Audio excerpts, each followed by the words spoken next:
ఈరోజు తెలంగాణ కల్లుగీత కార్మిక సంఘం రాష్ట్ర కమిటీ సమావేశం సుందరయ్య విజ్ఞాన కేంద్రంలో నిర్వహించాం. రాష్ట్ర నలుమూలల నుండి అన్ని జిల్లాల అధ్యక్ష కార్యదర్శులు, రాష్ట్ర కమిటీ సభ్యులు, ఆఫీస్ బేరర్స్ ఈ యొక్క సమావేశానికి రావడం జరిగింది. రాష్ట్రంలో ఉన్నటువంటి గీతా కార్మికుల యొక్క సమస్యలని ఈరోజు చర్చించాం. ఈ సంవత్సర కాలంలో కాంగ్రెస్ ప్రభుత్వం అధికారంలోకి వచ్చిన తర్వాత ఏమి సమస్యల్ని ప్రభుత్వం పరిష్కారం చేసిందనేటువంటిది కూడా మేము ఈరోజు చర్చించడం జరిగింది. గీతా కార్మికులు గ్రామీణ స్థాయిలో ఉన్నటువంటి సమస్యల్ని కూడా అధ్యయనం చేసి ఈరోజు మా వాళ్ళంతా కూడా వచ్చారు. ఈ సంవత్సర కాలంలో ప్రభుత్వం ఇచ్చినటువంటి వాగ్దానాలు, కాంగ్రెస్ పార్టీ ఎన్నికల మేనిఫెస్టోలో ఇచ్చినటువంటి వాగ్దానాలు ఏ ఒక్కటి కూడా అమలు చేయలేదనేటువంటిది ఈ సమావేశంలో అభిప్రాయం పడడం జరిగింది.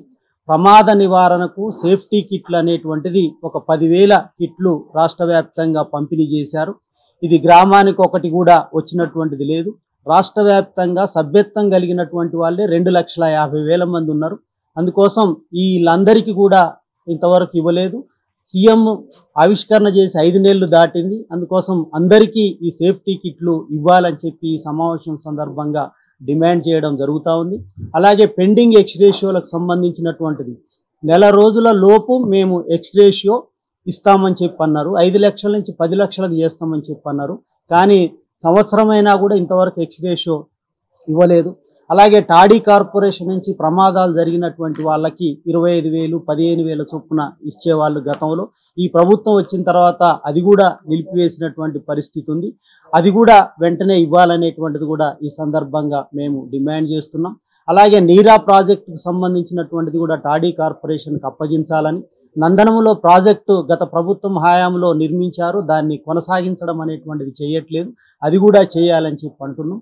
అలాగే పెన్షన్కు సంబంధించింది కూడా 2,000 నుంచి 4,000కు పెంచుతామని చెప్పన్నారు, అది కూడా చేయలేదు.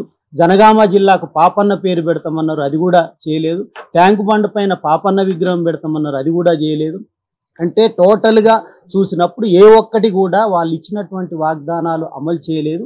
ఈ అంశాలపైన ప్రభుత్వానికి, అట్లాగే ఎక్సైజ్ మినిస్టర్కి, బీసీ మినిస్టర్కి కూడా అనేక సార్లు మెమోరండాలు ఇచ్చాం. ఇప్పుడు మేము అనుకున్నది ఏంటంటే, ఈ పండగ తర్వాత ఈ లోపు 20వ తారీఖు లోపు ప్రభుత్వం ఈ సమస్యలు పరిష్కారం చేయకపోతే రాష్ట్ర వ్యాప్తంగా గీతా కార్మికుల్ని సమీకరించి అన్ని జిల్లా కలెక్టర్ కార్యాలయాల ముందు నిరసనలు చేయాలని చెప్పి పిలుపివ్వడం జరిగింది. అందుకని ప్రభుత్వం వెంటనే ఈ సమస్యలు పరిష్కారం చేయాలి. పరిష్కారం చేయకపోతే పెద్ద ఎత్తున సమీకరించి ఉద్యమాలు చేపడతాం. ఆ తర్వాత కూడా పరిష్కారం చేయకపోతే రాష్ట్ర వ్యాప్తంగా సమీకరించి హైదరాబాద్లో కూడా పెద్ద ఎత్తున ఆందోళనకి సిద్ధం కావాలని చెప్పి ఈరోజు రాష్ట్ర కమిటీ పిలుపునివ్వడం జరిగింది.